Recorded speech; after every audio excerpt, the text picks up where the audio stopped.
Aujourd'hui, je vais m'entretenir sur un sujet qui est très important, que la plupart des personnes me demandent souvent, c'est comment purifier une maison. La purification de maison. Plusieurs personnes souvent pensent que leur maison est hantée d'esprits maléfiques. Il y en a. Il y a certaines maisons qui peuvent, oui, avoir des esprits maléfiques ou des âmes errantes. D'autres maisons, la plupart d'entre elles, quand je vais aller voir, c'est 99% du temps, ce sont des émotions. Alors, et c'est certain que les émotions, comme nous sommes tous une énergie, une forme d'énergie, alors c'est normal qu'on ressent beaucoup les émotions d'une autre personne dans une pièce. J'ai déjà mentionné aussi d'ailleurs que quand vous allez dans une pièce, admettons, vous êtes de bonne humeur, tout va bien, et vous entrez dans une pièce et puis tout le monde sont tristes, sont découragés, sont fatigués. Ça ne prendra pas de temps, 5 minutes plus tard, vous l'êtes aussi. Alors, donc quand on achète une maison, et puis il y a d'autres gens qui ont habité dans cette maison-là, surtout si vous achetez une maison qui est causée par un divorce.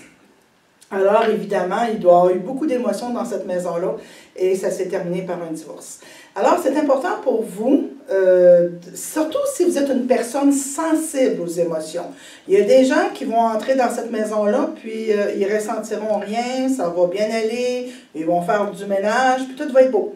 Tandis qu'il y a d'autres personnes qui sont plus sensibles, plus émotionnelles, vont ressentir possiblement la vibration des émotions dans la maison. Donc, il était donc important de la nettoyer. Il y a deux façons de la nettoyer, dans le sens que la nettoyer normalement, ménager, laver les murs et tout le reste, ça aide également à chasser les émotions. Mais on peut également utiliser les anges, et puis moi, il y a deux anges que j'aimerais vous entretenir, c'est l'ange Cahuétel et l'ange Damabia. Alors, première des choses, je vais quand même spécifier quelque chose. Quand une maison est hantée d'esprits maléfiques, on ne reste pas là. Ça, c'est définitif. Si vous êtes capable de rester dans votre maison, ce n'est pas des esprits maléfiques. Parce que les esprits maléfiques sont vraiment maléfiques, on n'aime pas. Puis premièrement, l'odeur, ça pue dans la maison. Alors, je suis certaine que si vous restez dans votre maison, ça peut être des âmes errantes, mais à moins que vous avez une énergie bien négative, puis vous êtes branché sur l'énergie maléfique, mais à part de ça, on ne reste pas dans la maison. Si c'est une âme errante, il faut faire attention aussi, parce que j'ai remarqué souvent, les gens demandent de l'aide. Vous allez prier un défunt, vous allez prier votre père, votre mère, vous dites « Faites-moi un signe si tu es là, viens me voir ». Alors, le défunt descend, vient vous voir dans la maison, il vous fait un signe, il rouvre une porte d'une armoire ou il clignote la lumière. Là, vous paniquez, vous êtes en panique, vous avez oublié que vous avez demandé ça à votre défunt. Et puis, parce que des fois, on peut demander quelque chose à notre défunt, ça ne veut pas dire qu'il va arriver dans l'immédiat, il peut arriver une semaine plus tard à la demande ou un mois plus tard à la demande. Alors là, les signes commencent à se propager dans votre maison, là, vous commencez à paniquer, là, vous pensez que votre maison est hantée. Alors, souvent, je dis aux gens, mais est-ce que Puis des fois, il y a des gens qui vont me dire, bien, je sens une présence, mais elle ne me dérange pas. Alors, je vais souvent leur demander, mais est-ce que tu as demandé de l'aide? Est-ce que tu as prié un défunt? Lui as-tu demandé un signe? Donc, avant de paniquer, pensez, est-ce que vous avez parlé avec un défunt? Est-ce que c'est l'anniversaire d'un défunt? Pensez à ces choses-là avant de paniquer. Et si votre réponse est positive, alors il y a de fortes chances que ce soit votre défunt. Puis si vous n'aimez pas ce qui se passe, faites juste lui dire, écoute, c'est vrai, je t'ai demandé de faire un signe, mais là, je ne me sens pas confortable avec ça. Est-ce que tu peux partir? Alors, à ce moment-là, votre défunt, son énergie, elle va quitter la maison parce qu'elle va vous respecter. Et par contre, si ça continue, puis bon, là, on peut faire un genre de ménage, de petits rituels. Il y a des personnes qui peuvent juste faire un rituel en demandant, en disant, écoutez, j'aimerais que vous sortez de la maison. Puis pour eux, juste ça, ça fait leur affaire. Il y a d'autres personnes que ça prend un peu plus ont besoin de concret, ont besoin de faire des gestes pour pouvoir justement se sentir en confiance et de chasser l'âme qui erre dans votre maison. Comme je vous ai dit, il y a deux anges. Il y a l'ange Damabia et l'ange Cahuétel. L'ange Damabia, Ce que j'aime d'elle, c'est qu'elle va nettoyer vos pièces, mais elle va aller voir aussi si ce n'est pas relié avec les anciens propriétaires ou est-ce que c'est relié avec des anciennes incarnations? Est-ce que ce sont des âmes qui vous suivent depuis quelques siècles? Donc, elle a fait un gros ménage en général. Tel, lui, ce qu'il va faire, c'est qu'il va faire le ménage, il va aller fouiller partout dans la résidence pour vérifier s'il n'y a pas justement des vibrations. Ça peut être des âmes errantes, comme ça peut être aussi des émotions. Alors, eux font ce grand ménage-là. Ce sont vraiment deux êtres extraordinaires pour purifier une maison. Là, comment on fait pour purifier une maison? Bon, il y a maintes, comme je dis, cela dépend de vous. Puis si vous êtes de nature peureuse, je vous conseille de demander à un ami de venir avec vous, de vous dire, ben écoute, ça te tente-tu, on va purifier une maison ensemble. Puis je pense que dans ce moment-là, ben, on se sent plus en sécurité. Il y a le livre Les anges au quotidien, que si vous le possédez, à la page 120, vous allez voir, on voit réclamer de l'aide de l'ange Kaetel pour purifier la maison. Vous n'avez qu'à suivre un petit peu ce qui est marqué. Puis avant d'entrer dans la pièce, on demande tout le temps aux 4 archanges, Raphaël, Michaël, Uriel et Gabriel, de prendre position dans la pièce pour pouvoir faire un dôme de protection pour premièrement vous protéger. Et deuxièmement, quand Kaetel et Damabia vont avoir fait tout le grand ménage, bien, ces êtres-là vont s'assurer de les envoyer vers le chemin de la lumière. Donc, ce qu'on peut faire, c'est qu'on peut aussi dire, bon, j'invite toutes les énergies négatives ou les entités à quitter immédiatement ce lieu et vous le dirigez par une fenêtre. Je vais vous expliquer un petit peu la meilleure des façons.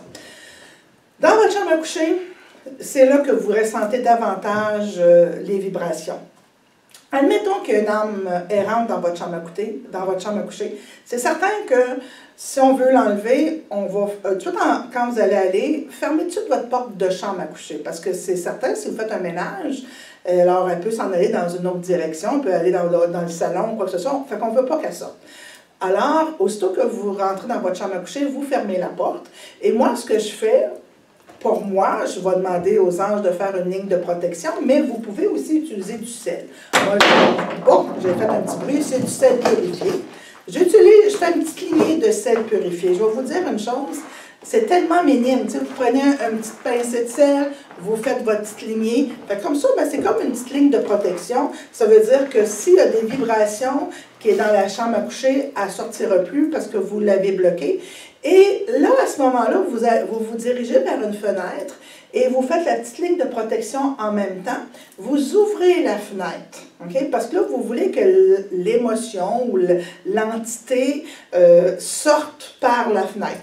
Alors, moi, ce que je fais, c'est que vous pouvez, là, je vous dis ça, vous n'êtes pas obligé, là, vous pouvez vous promener et dire, envoyez, c'est tout ce qui est négatif, que ce soit des émotions, que ce soit des âmes, moi je veux tout que ça s'en aille, puis je veux plus rien dans ma chambre à coucher.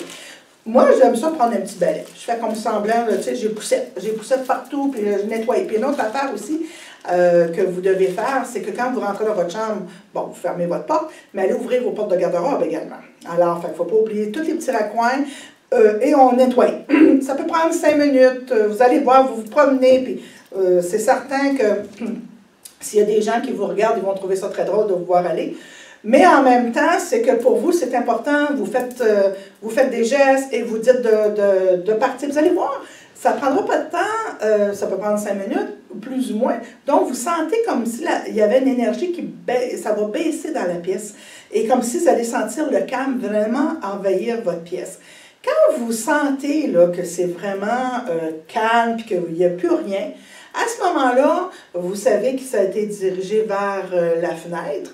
Donc, vous refaites une autre petite pincée de sel, vous refermez votre fenêtre parce qu'on ne veut plus, là, on veut s'assurer que tout est beau. Et souvent, moi, je vais envoyer 4 petits coins dans les 4 coins de la pièce. Mais ce n'est pas obligatoire. Je vous le dis tout de suite, ce n'est pas obligatoire. On le fait parce qu'on a le goût de le faire, puis en même temps, ça nous assure quand on le fait. Alors, quand vous avez terminé la pièce, vous pouvez aussi la purifier. Alors, c'est ce qui est tombé tantôt, on prend une petite huile, mais ce n'est pas obligatoire encore. Vous pouvez prendre de l'eau bénite, vous pouvez prendre, j'aime bien l'invocation parce qu'il y a de la sauge, il y a plein de petites choses là-dedans, alors j'aime bien utiliser ça, et on purifie. Il y a aussi, vous pouvez prendre aussi, l'ange Quintel, aussi drôle que cela peut se paraître, mais il aime l'eau, il aime la senteur de bébé, l'eau de Floride qu'on appelle. Alors, vous pouvez en mettre dans une petite bouteille, vous l'aspergez. Bon, ça dépend de vous, vous faites ce que vous voulez, mais vous n'êtes pas obligé de la purifier, mais moi j'aime ça faire ça, ça sent bon par la suite et ça, on sent le calme. Vous pouvez, si vous le voulez aussi, faire brûler un bâton d'encens, vous pouvez aussi faire brûler de la sauge. Alors, vous faites ce que vous voulez, mais l'important, c'est que vous vous sentez en confiance avec l'action que vous faites.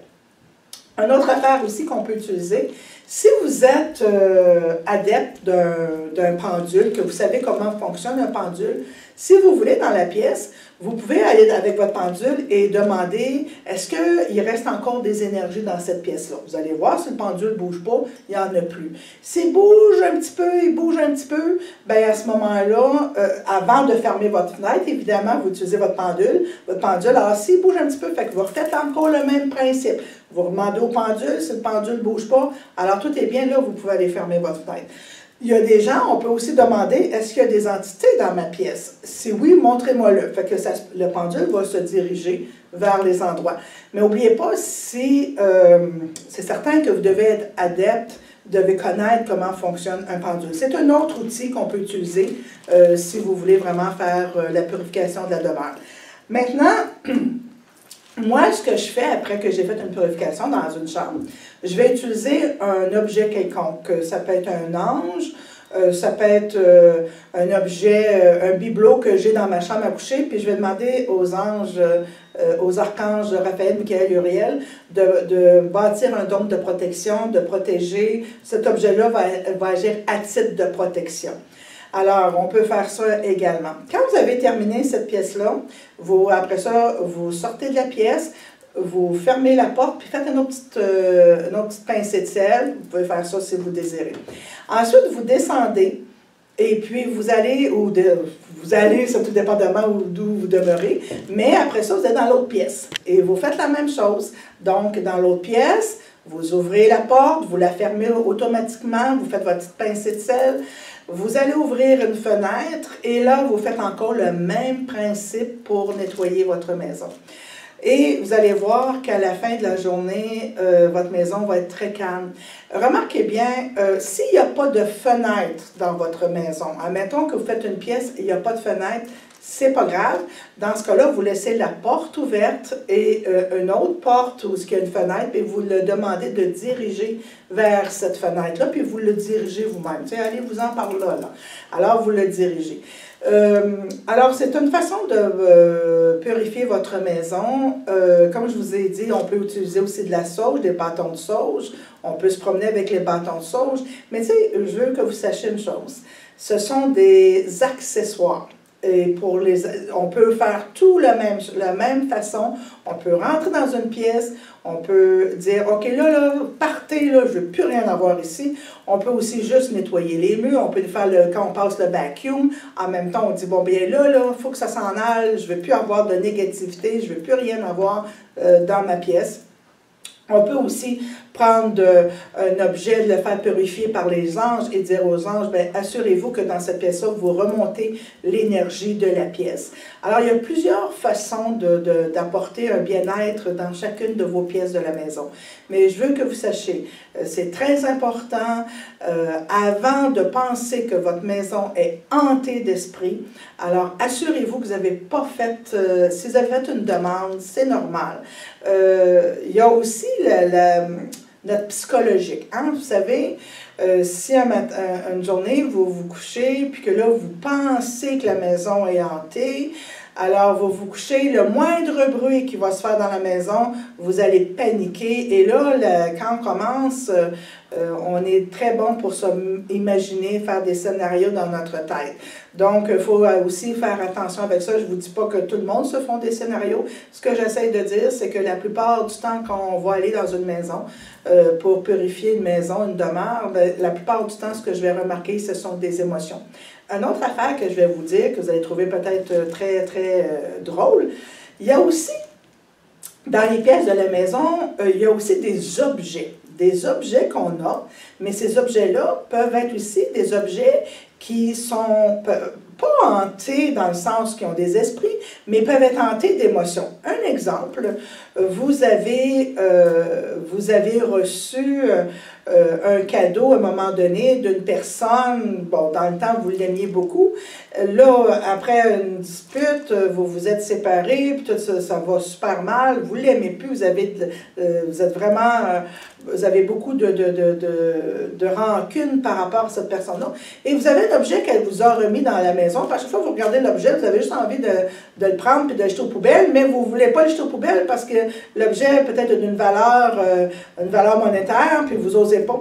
Alors, ça peut, vous ne pouvez peut-être pas le savoir, mais cet objet-là peut nuire à votre pièce parce que vous y lancez des émotions négatives parce qu'elle vous fait rappeler une situation.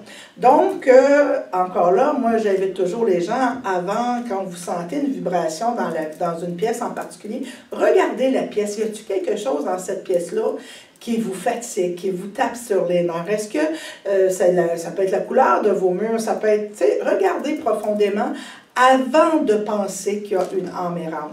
Et là, quand vous avez fait tout le tour, puis non, il n'y a aucun objet, puis non, il n'y a rien, alors à ce moment-là, là, vous pouvez aussi faire le ménage comme tel. Alors, je voulais vraiment préciser comment faire une purification de maison parce que je trouvais que c'était important, surtout quand vous voulez vendre une maison. Parce que, vous savez, admettons que vous devez vendre votre maison, vous voulez vendre votre maison, mais en même temps, votre partenaire ne veut pas vendre, fait qu'il y a de l'émotion d'attachement à la maison. Vous allez avoir de la difficulté à la vendre parce qu'il y a un sentiment d'attachement. Les gens, quand ils vont aller visiter, là, surtout les gens qui sont sensibles aux émotions, vont sentir l'attachement, ils vont sentir qu'ils n'ont pas à prendre, ils n'ont pas à acheter la maison. Donc, pour vous assurer qu'il n'y a pas aucune émotion qui est dans la maison, faites ce ménage-là. Dites pas à votre partenaire. Si c'est votre partenaire ne veut pas, dites-lui pas. Faites le ménage. Faites le ménage. Donc, pour lui, ça va même aussi l'aider parce que l'émotion, il va peut-être justement se libérer de cette émotion-là qui est attachée à la demeure. Et vous avez, pour vendre la maison, bon, on a l'ange Ménadel qui est excellent. Pour vendre, vous demandez à Ménadel, envoie-moi des personnes pour acheter la maison. Et on a aussi l'ange Citaël. Ménadel, Citaël sont des anges extraordinaires quand ça vient le temps de la vente de la maison.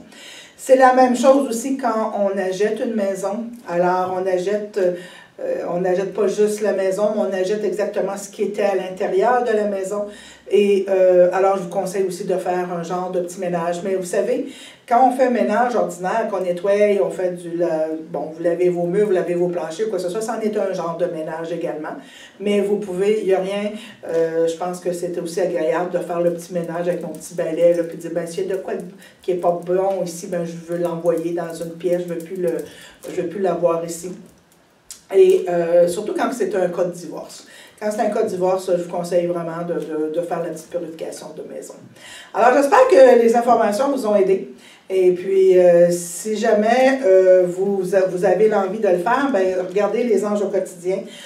Toutes les informations, je m'excuse, mais on utilise beaucoup le livre. Alors, allez-y. Et puis, comme je vous ai dit, c'est à la page 120.